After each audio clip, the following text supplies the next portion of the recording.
So guys, we are ready to continue with our machine learning session for the afternoon. Prof. Ilya, are you here? Yeah. Okay. Okay, so the floor is yours.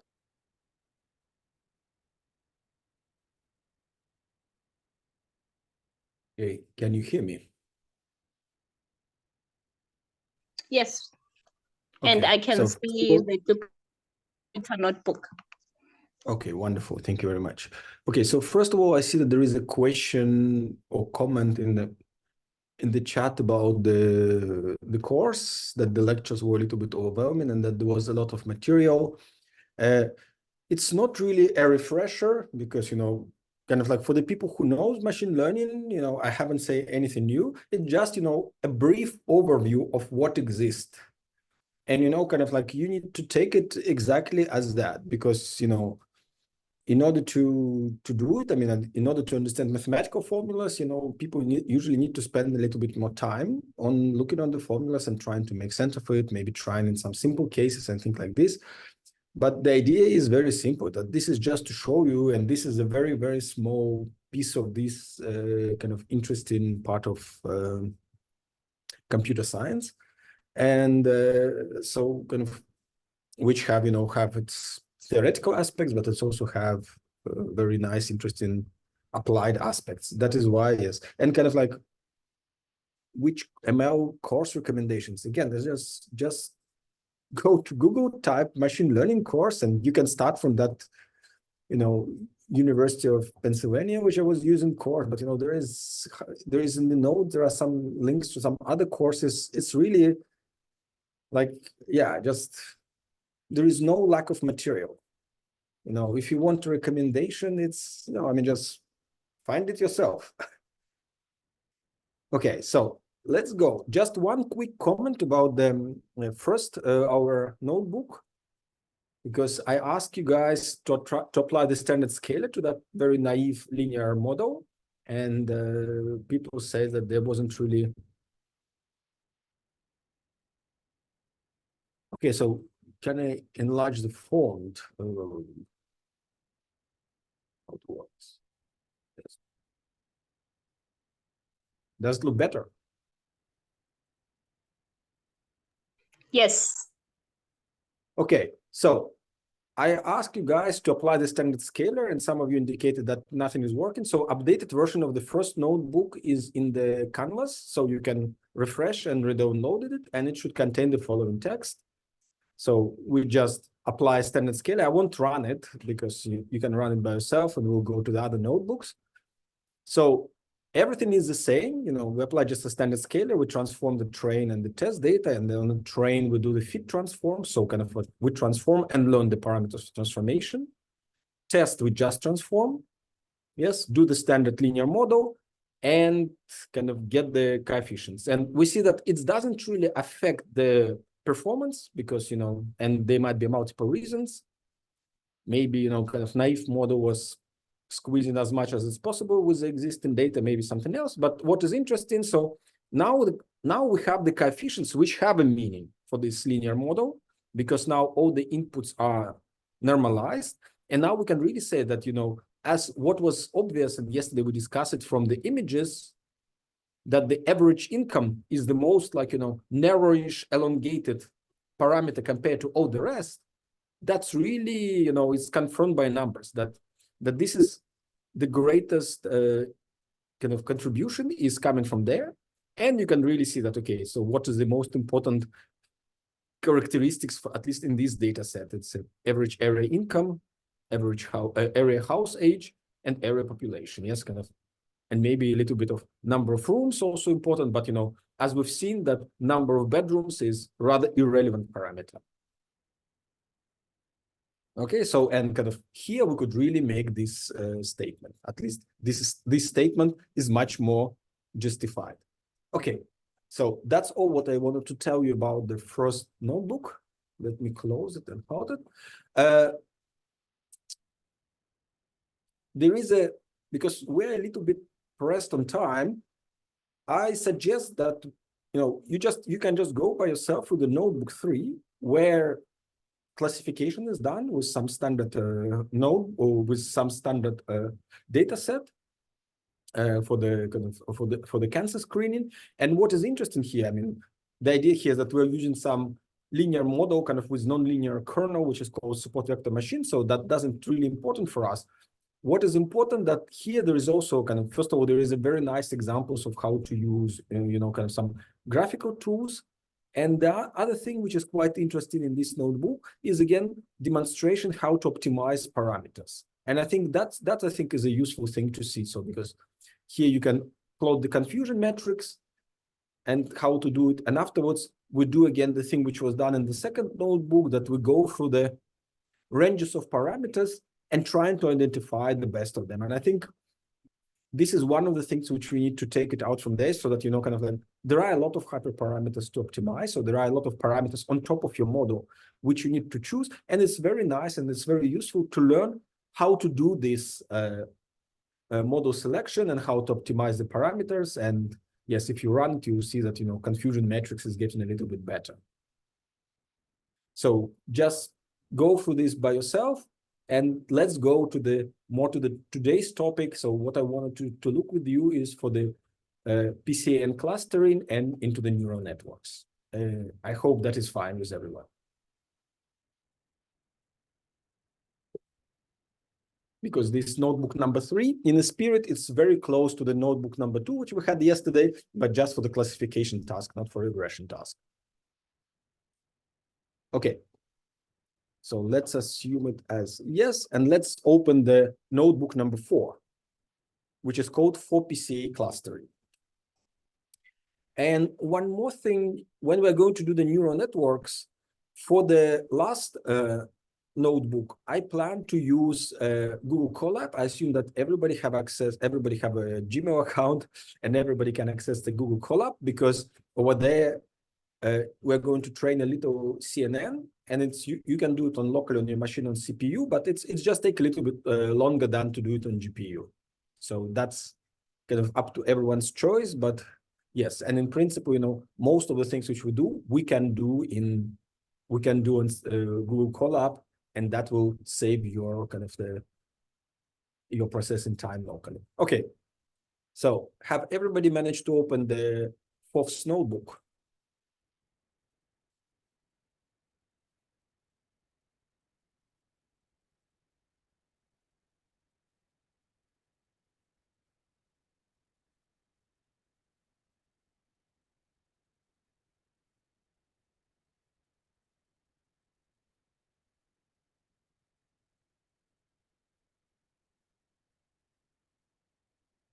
And I don't see a reaction in the chat.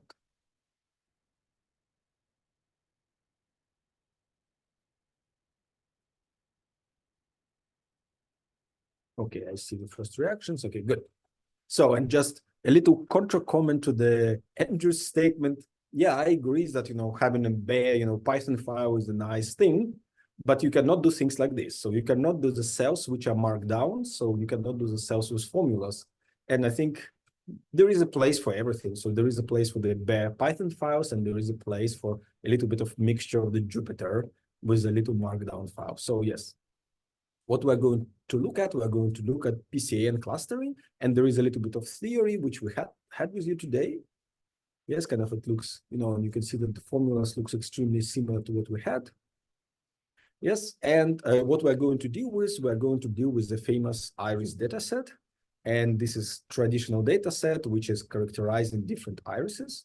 So now we can just run the first cell, and we'll need to use, again, NumPy, pandas, scikit-learn data sets, because that's where the iris is encoded. We don't need to have it as a CSV file because it's being inside. So matplotlib, seaborn.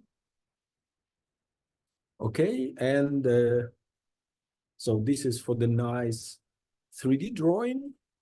Okay, so and this, okay, so this you can erase because this is for me. So this is for the kind of for the MacBook screens, and essentially that's it. Okay, so and what we're doing here, we'll also load iris dataset, and we're going to plot it in a 3D.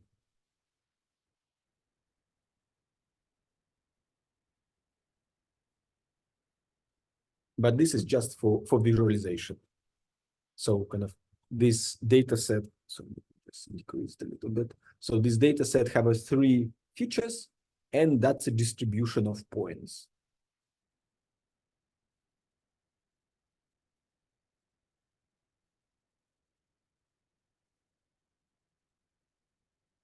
And if by whatever reason you don't have this MPL toolkit installed and you don't have it installed, just comment it out and just load the data set, but don't do the plotting. But otherwise, so that is our data set, and we need to distinguish between the purple, green, and yellow dots. Okay? So now let's see how the PCA will improve this, the results of this simple model. Okay, so what are we doing now? We're doing the test train split for the data set. Absolutely standard thing which we've done yesterday. Yes, we split 1/3. Yeah. And let's just try to build just a decision tree classifier. So we're going to just build a decision trees, not a forest, but a single tree, but we're going to limit the depth of the tree so that the tree is not overfitting. Yes, and we're choosing some random state so that again, that it fits. And what we're going to do, we're going to train classifier, yes, because a classifier fit, we'll do the training, and we can check the prediction, and we can check accuracy. And we're going to get 88%. Okay, but now let's try to see, kind of like, how can we apply PCA treatment? Because even by default, it's already good enough for the out-of-the-box data set. But let's see how can we make it better. So, and for that, we can use the PCA. So we say PCA decomposition. So that's from the module decompositions. This one, yes, scikit-learn decompositions. PCA, and we take 2 components because we want to see how it's getting visualized.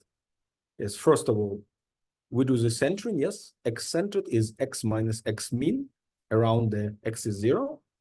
And now we're going to fit centered x, and we're going to transform and get the corresponding x's in the PCA view.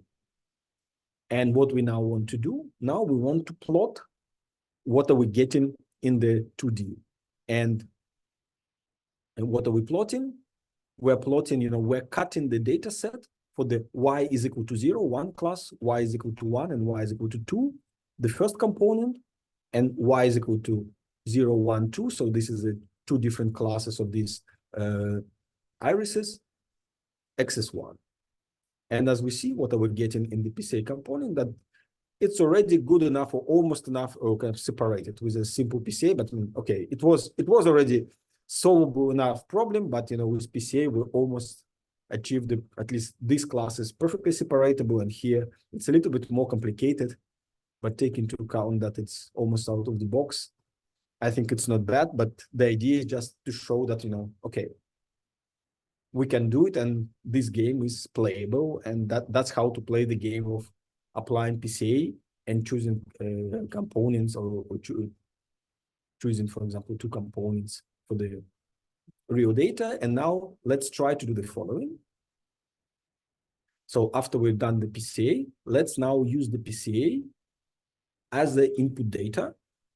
So what we want to do, we want to resplit train test y training y test on the, instead of our original input only PCA components, and y's of course are there, and the labels are the same, and we build the same decision tree classifier, and we can do this game, and we see that it's increased a little bit the score. But the idea is that, okay, you can, so that is a demonstration how to use the PCA as a kind of as a feature of your supervised learning. So how you can take first the data, transform the data using PCA, and only afterwards apply the supervised learning on top. And also we can give a look on the following things, so that now we can go through the PCA components and see how much variance does it explain. And the first component explain almost everything, essentially, you know, kind of like we could limit ourselves to the first component because it's explained almost everything. And the second component add a little bit more. Okay.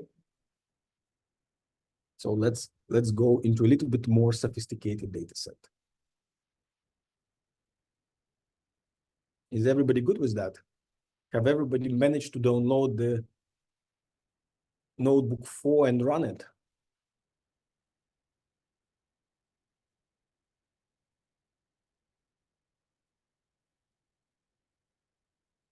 Okay, good. So, and just keep it, you know, as an example of application of all these ideas, which I've been telling you about.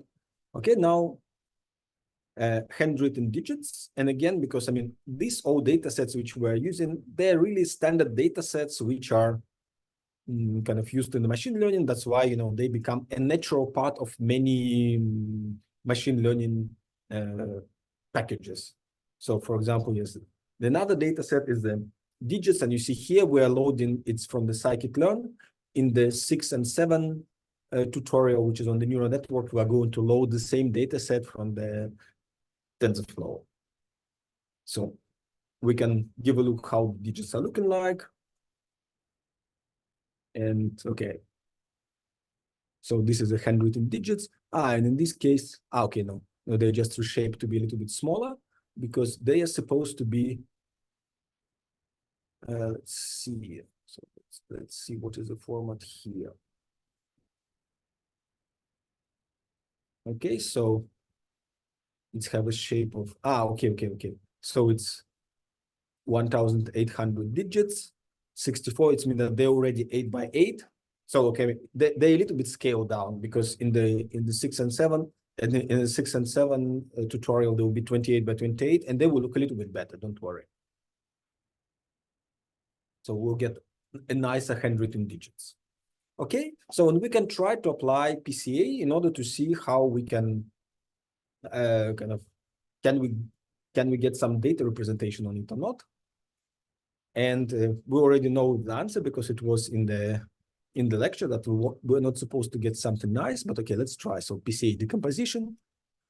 So X reduced will be PCA transformed, and we just plot this to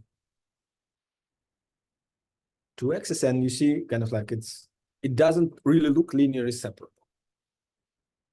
So, but that's essentially what we've seen also in the lecture. It was slightly different, but I don't know, maybe in that case, the MNIST was not 8 by 8 handwritten digits, not scaled down, but the original 28 by 28.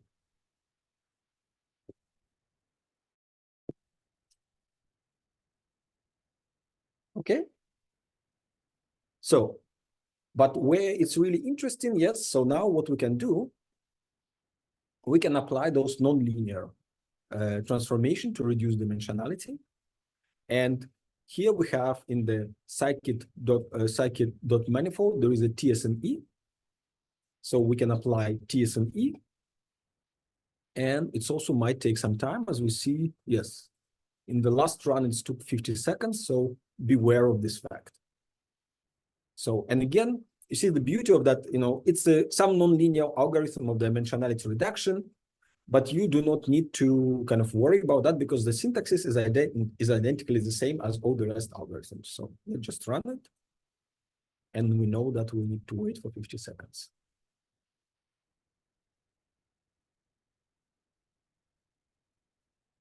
Okay, so it was a little bit faster. Very good. So, and we see that, you know, this is much more doing some nonlinear transformation, not linear as PCA, create much more linearly separable data sets. Yes, because you can definitely, you know, see that there are blobs of the given color. There is a little bit of mistake, but otherwise, you know, again, the images which I've shown to you during the lecture, they are perfectly nicely reproducible, and we can reproduce them by ourselves. So you can apply to your data and just again take it as example of application of this nonlinear reduction techniques to dimension reduction techniques to some nonlinearly separable data set. Okay.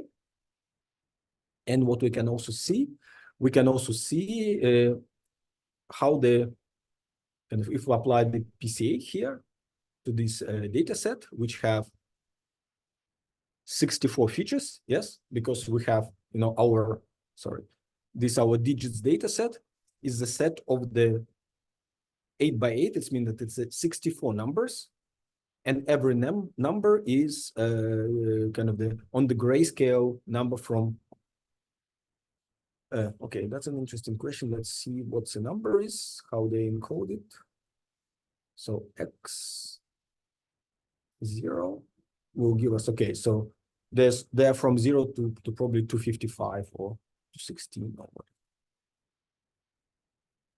Okay, so that is a 64 number. When we done it reshape 8 by 8, we get, a metric. So now it's a line of 64 indices, but when we do reshape 8 by 8, we get a square, which we see in here.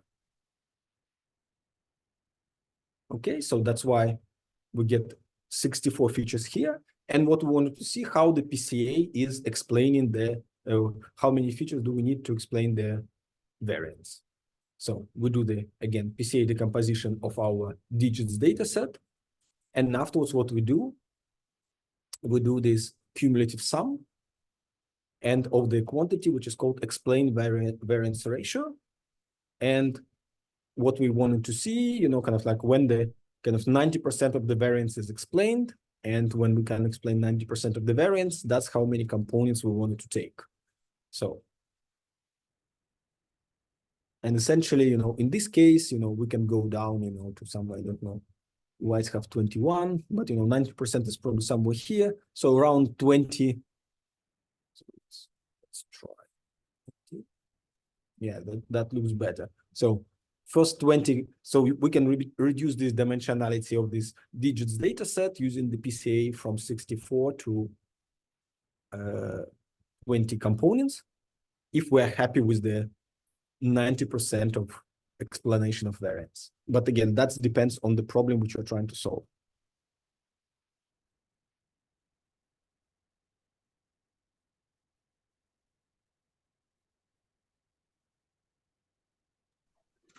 Prof, there's a question from Noko on Yes. Slack. Yes, I see. And which data set are you talking about here? Handwritten number data set? Which we used before. Sorry, yes, it's a handwritten numbers data set. It's the standard data set, which is built in a scikit-learn. Yes, it's called digits. Sorry, and this is the link into the yes, which you are showing. Sorry, and what's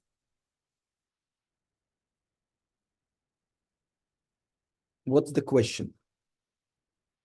Noko, can you specify the question?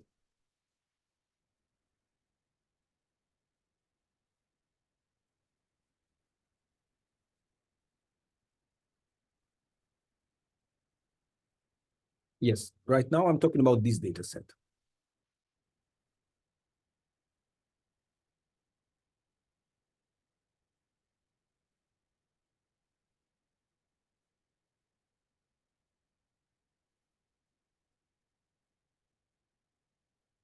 Okay.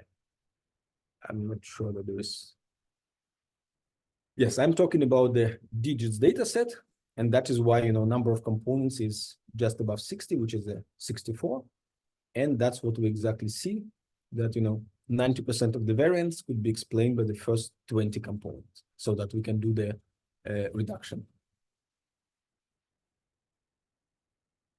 Sorry, no, this is, okay, sorry, it's from third, I didn't say that. It's just written here because it's taken from that course which you are saying. Yes, because this is a course on machine learning, and sorry, the course is mainly in Russian, so that's why you cannot recognize it.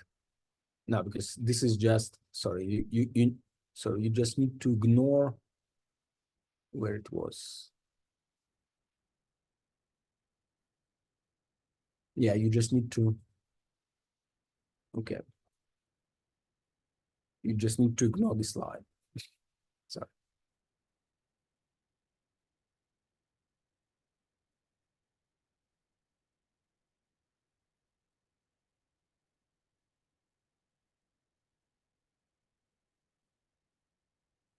Okay, so let's go next here. So you see that, you know, how you can apply the PCA to some data set with a larger number of components, and how you can decide, you know, where to cut. You know, again, it's up to you. So how much of variance, of how much of the diversity in the data set you want to be explained. And if you want more, you need to take more components, but that allows you to reduce the data size. And now I want to talk a little.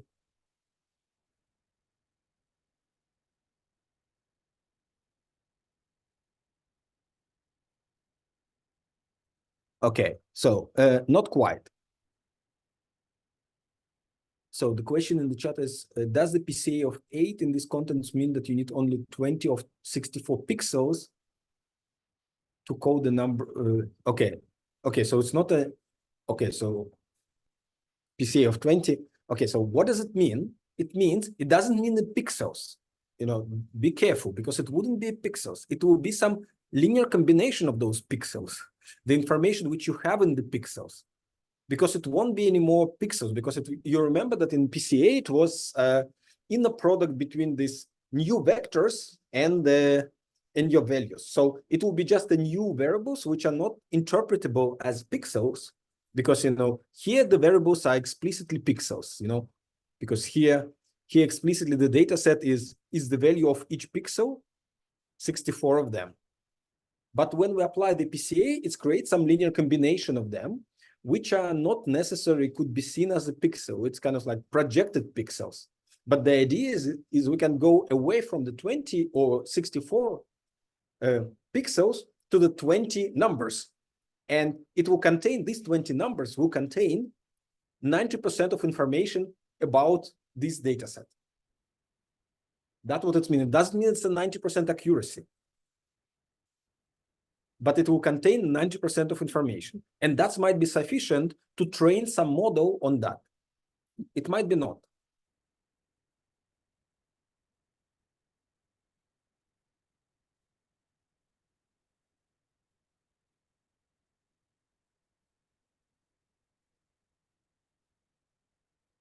Okay, so let's continue to the clustering. And there are different methods of clustering. So you see here a very nice picture with the different clustering approaches. But what we are going to do, I think we are going to do much simpler clustering, which is related to the k-means. So k-means is the algorithm, which is popular, yes, and we have discussed it and so on. So let's first create some data set, which will be just, you know, a set of random numbers.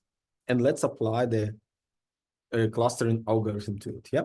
So what are we doing here? We're now going to, in the 2D, create a data set. So the first 50 entries, x is 0, and 50 entries, x is 1, will be the random normal. So kind of it will be a random number with a center in 0, 0.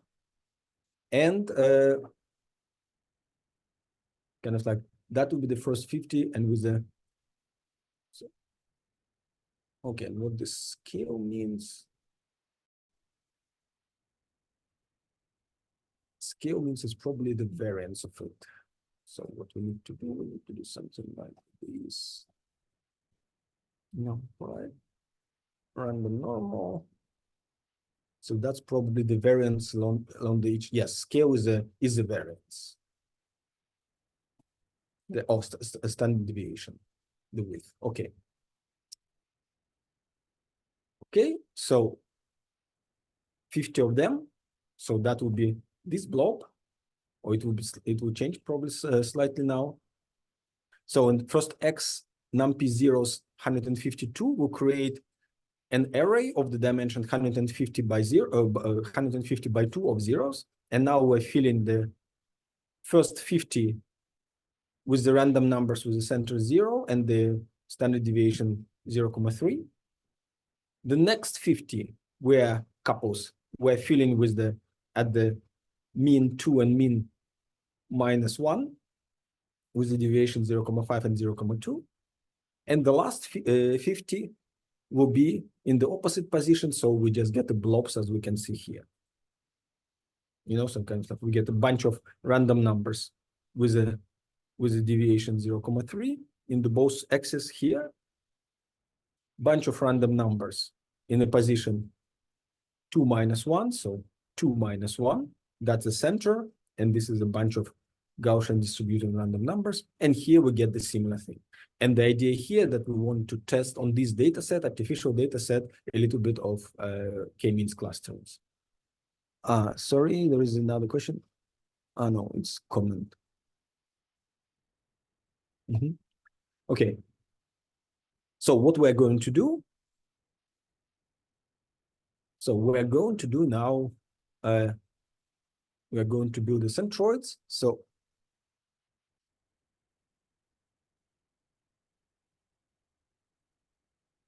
from the SciPy, we're going to use a function which can calculate to us distances for the tuples.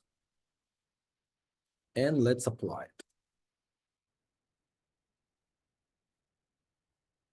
And so what have we done?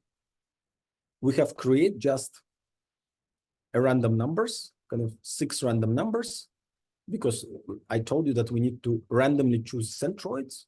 We reshape them into the shape 3 by 2, because we need to have a three random pairs, which are going to be our centroids. So, and now what we're going to do, we're now going to try to calculate or kind of try to find these centroids and see what's happening. So now what happens, kind of now we need to just apply the few steps to try to move the centroids. And what do we do? We just apply an explicitly k-means algorithm, and we're starting from random positions. And now by the applying the k-means, we can move it to the really to be the centers of the clusters. Okay.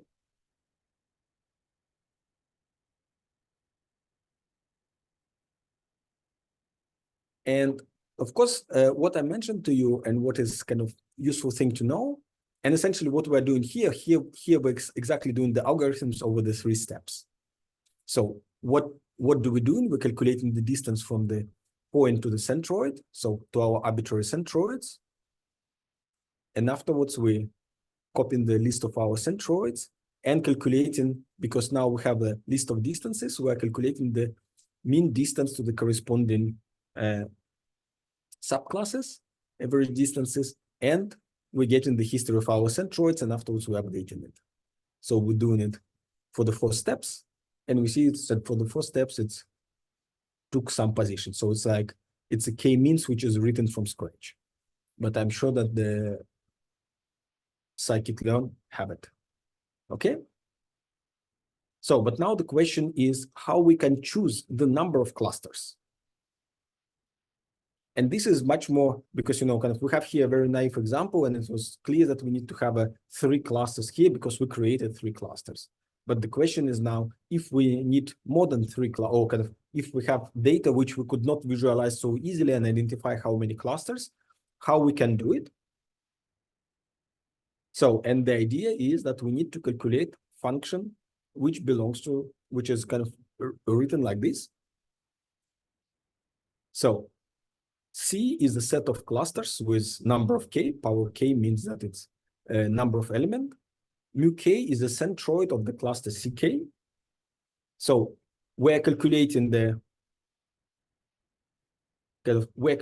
distance from every point to the centroid, and we are minimizing over the whole space. So kind of we will just plot this function, and what we want to do, we want to minimize the number of clusters. Okay. So, and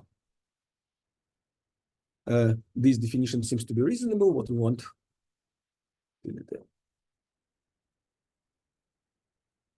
So what we want to do, so obviously, yes, the number of centroids, which will be equal to the number of points, will be the most minimum.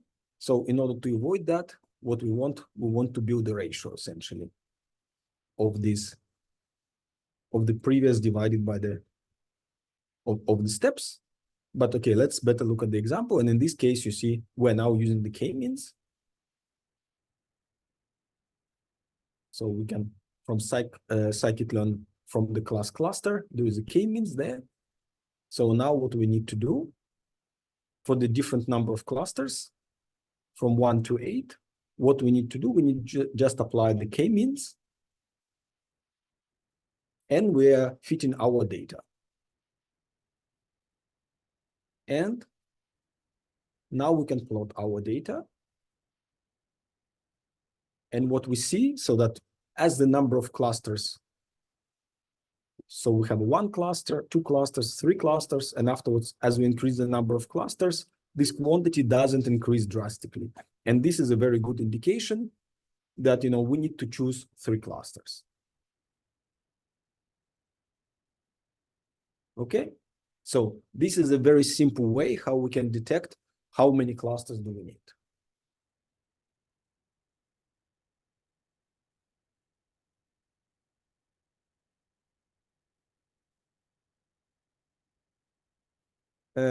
Okay, so there is a question in the chat. So PCA maximizes the variation and the TSNE maximizing the separation between the features.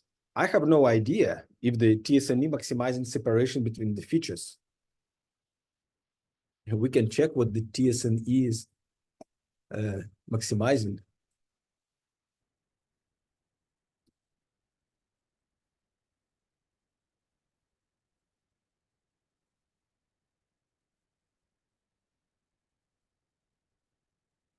To visualize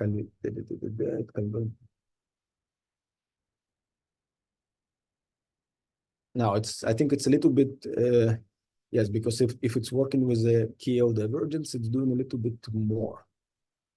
Take it in.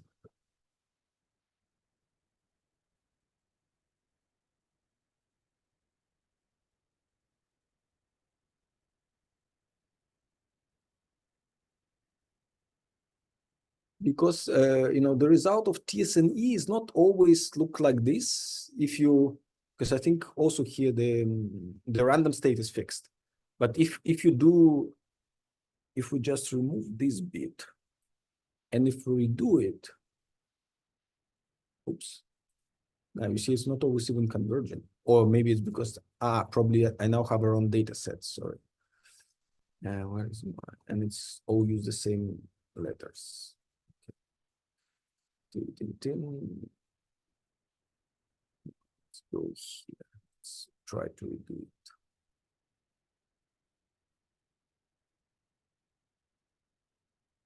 Yeah, you see, it looks slightly different, I think. And now if we run it again, it's not always will look the same. Well, PCA will always look the same, but because these ones have a little bit of stochasticity, I think the groups are a little bit changing.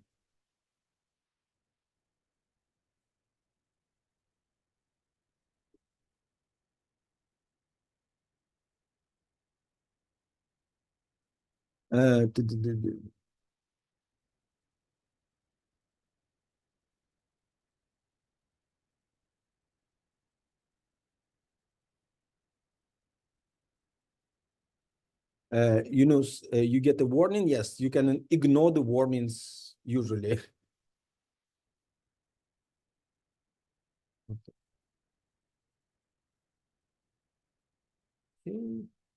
Okay, but essentially, yes. Here, I think we're more or less done because, yes, again, this is just, again, to replot it. But, yeah.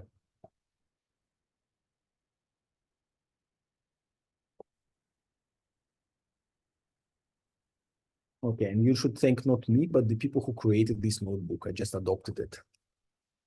Okay, so I suggest that the notebook number 5, you can learn by yourself. It's a little bit more fancy, clustering approaches. And let's, for the remainder of the tutorial, because we're still a few minutes before the break and after the break, let's focus on the neural networks, because I think that might be useful, because all of this, it looks very similar and kind of one can, and again, you know, people asking for recommendation, you see in all the notebooks, because I haven't written these notebooks, I cite where I have taken them. You can go to that link and, you know, find the corresponding source. So I suggest let's go to the notebook number 6 and let's play with the neural networks. Okay, sorry. Okay, means then I get the error. Okay, the errors needs to be addressed.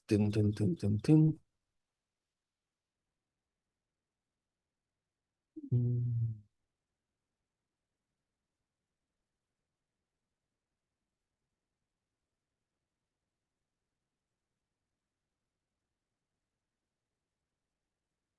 Compute cable. Okay, that's strange. Then maybe check what is your version for scikit-learn. Let's try to check that. And you can check it. Oops, no, where is my scikit-learn? Here. I think you should be able to check it something like this.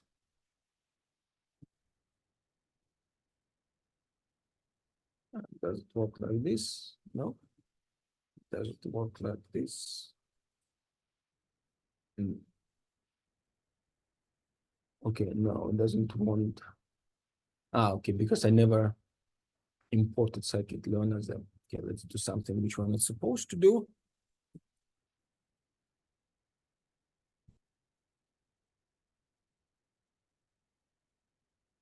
Okay, so I have a version 1.2. Which version do you have? If you run the same code, import scikit-learn, scikit-learn dot two underscores version two underscores.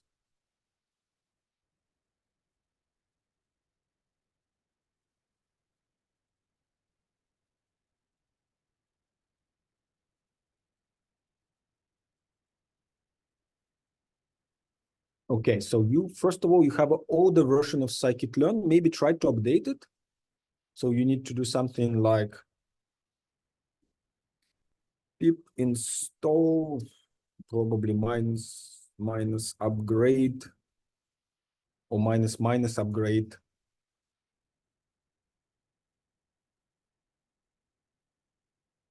Upgrade scikit-learn, something like this. If you run it from the Jupyter notebook.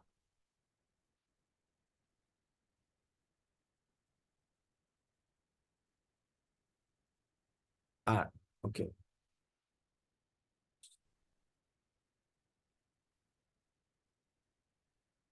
Because that's an error which might be related to that issue. Did anybody else have a similar error with the k-means?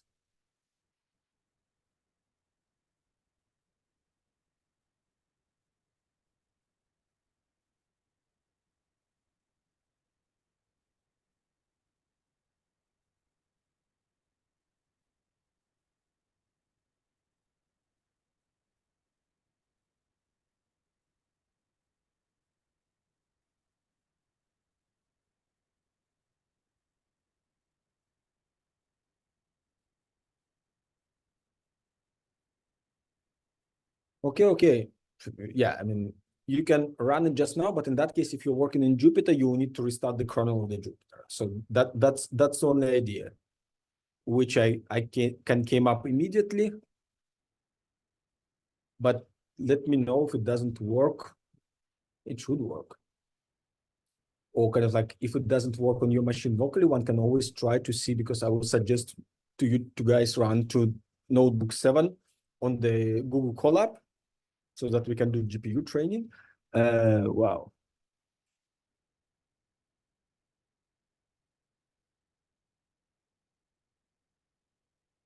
Is 132. So my scikit-learn is also not very updated, so I should be careful in updating it. Take it in.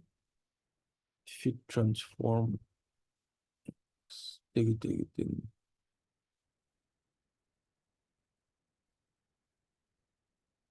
I have no idea, if to be honest, why it's.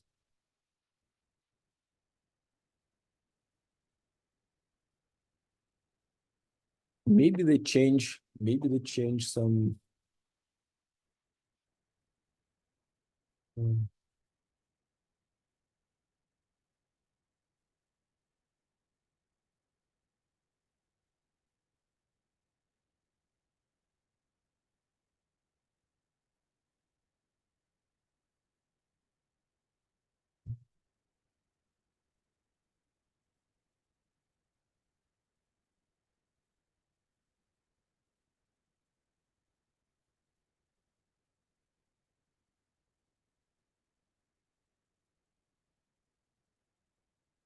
Okay, so which error are you getting when you're running?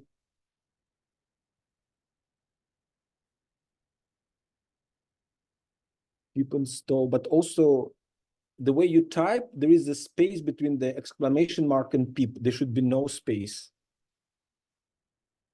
Because when you run it from the Jupyter, you are saying to the Jupyter that to run something from the command line. Okay, so let's try to do something which can, okay.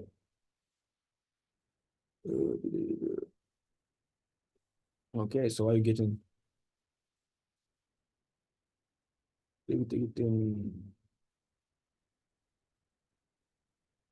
no, but I mean, this is definitely something wrong. Ah, okay. So, okay, so this is peanuts. Okay, so I get 1.4. Hope doesn't kill everything.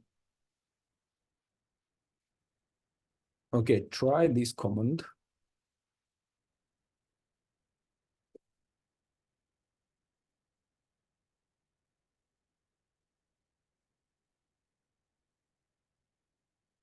Okay, and we can try. Maybe now all my notebooks won't work.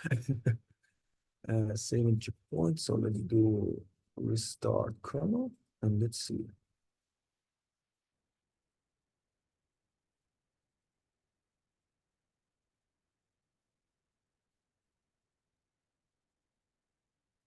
Because we can always go back to the 1.2 version, because we know that in that version everything was working.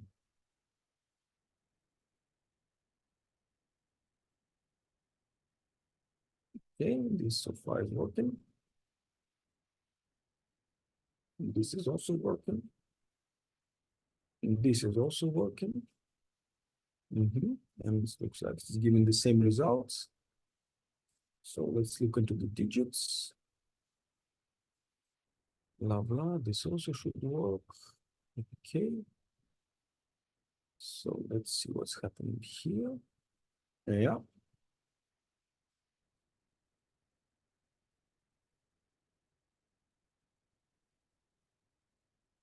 No, it looks like it works. So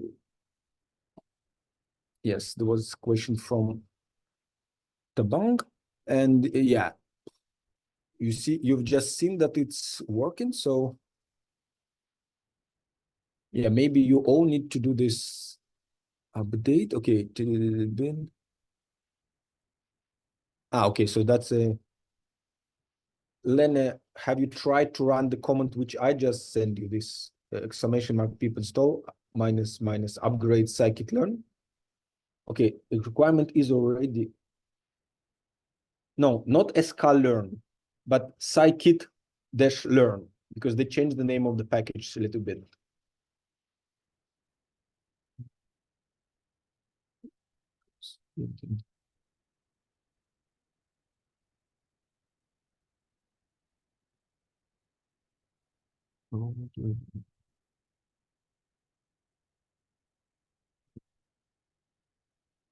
Okay, because you just seen that I updated everything and everything seems to be working in the same way. Let's check that clustering thing is working.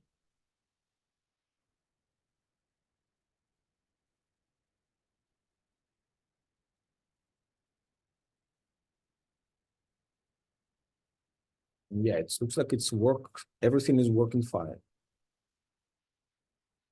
And what is my version of the scikit-learn is 1.4 as it's got updated just now right in front of you guys. Okay.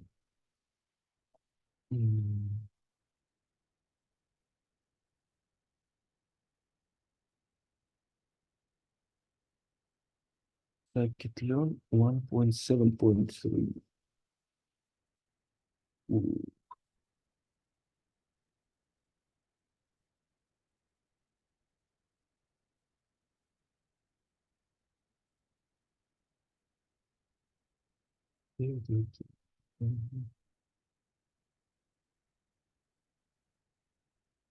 That's strange.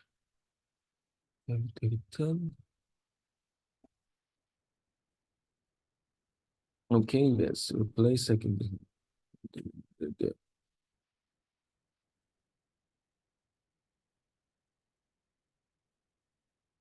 Let's go. Okay.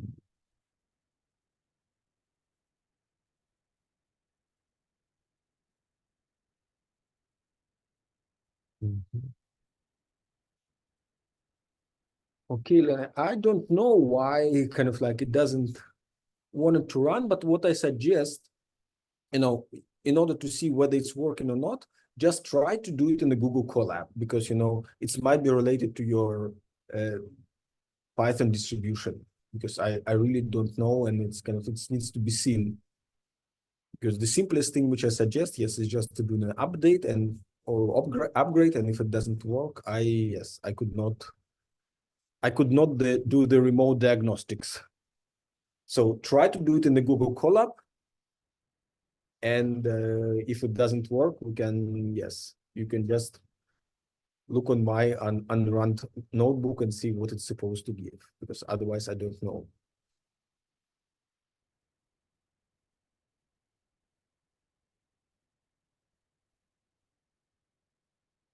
Okay, so because Ayanda is saying that he just updated Anaconda and it works. So yes, it doesn't seem to be a homogeneous problem.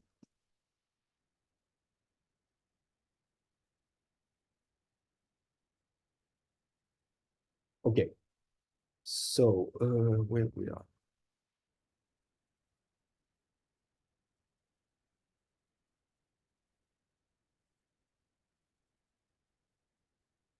So now we can go, I hope that we can go to the notebook number 6. Yeah, Prof, will this be a good time to take a break? Yes, it would be a good time to take a break. And I suggest that during the break, people who have an issues with running of the notebooks, just try to go to the Google Colab. So we just go to the colab.research.google.com, or you can just type in the Google or in any other search engine, colab.google.com. You will get something like this. Yes, where this is my kind of notebook. So you just upload, and you can upload from the browser all my notebooks, and you can use it, you can run it. Just run. If you're going to play with the notebook number 4 or notebook number 3, just don't use the GPU, because the GPU time is limited. Use the CPU, and we will use the GPU for the notebook number 7, so that you still have a GPU time by that moment. Okay. Okay, everyone, we will resume at let's say, let's keep 15:15. So we'll resume at 3:15.